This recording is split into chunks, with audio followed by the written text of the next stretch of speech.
Sorry. Sorry মানে কি? Sorry মানে আমরা আপনাকে লোন দিতে পারবো না। চিকিৎসা খরচের জন্য লোন দেয়া আমাদের পলিসিতে নেই। আমার ছেলে মৃত্যুর মুখে দাঁড়িয়ে পাগলের মতো আমি তার চিকিৎসার জন্য টাকা খুঁজছি, আর আপনারা এমন মানবিক ব্যাপারে লোন দিবেন না তো কিসের জন্য দিবেন? টিভি, ফ্রিজ, শাড়ি, গহনা কেনার জন্য? পলিসি চেঞ্জ করুন, না হলে দেশের জনগণ একদিন আপনাদের ব্যাপারে তাদের পলিসি চেঞ্জ করবে।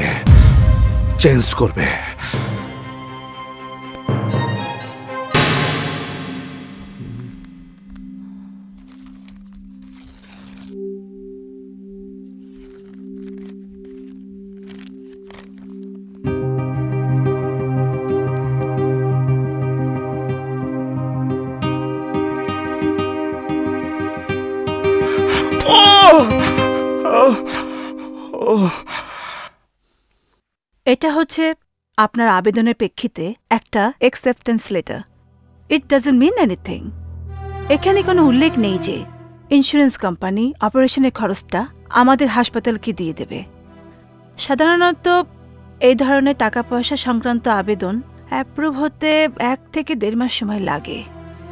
ম্যাডাম, আমার হাতে 1-1.5 মাস সময় নেই। সেটা আমিও জানি।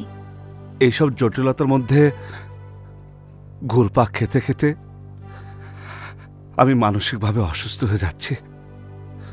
দয়া করে এখনই আমার ছেলের নামটা লিস্টে উঠান। টাকা টাকা আপনি পেয়ে যাবেন। মিস্টার আলম, হাসপাতালে আপনার 33 লক্ষ টাকা জমা দেওয়ার কথা অনেক আগে। কর্তৃপক্ষ সাধ্যমতো চেষ্টা করছে আপনাকে সহযোগিতা করার জন্যে, কিন্তু আমাদেরও তো একটা লিমিটেশন আছে। ও তাই না? হ্যাঁ তাই। একটা বাস্তব কথা শুনে রাখেন, আপনার ইন্স্যুরেন্স কোম্পানি কোনোদিনও অপারেশনের জন্য এত টাকা দেবে না।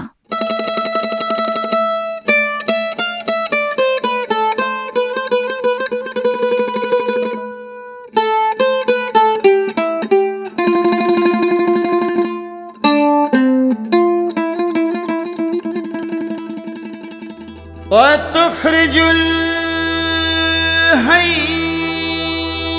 من الميت।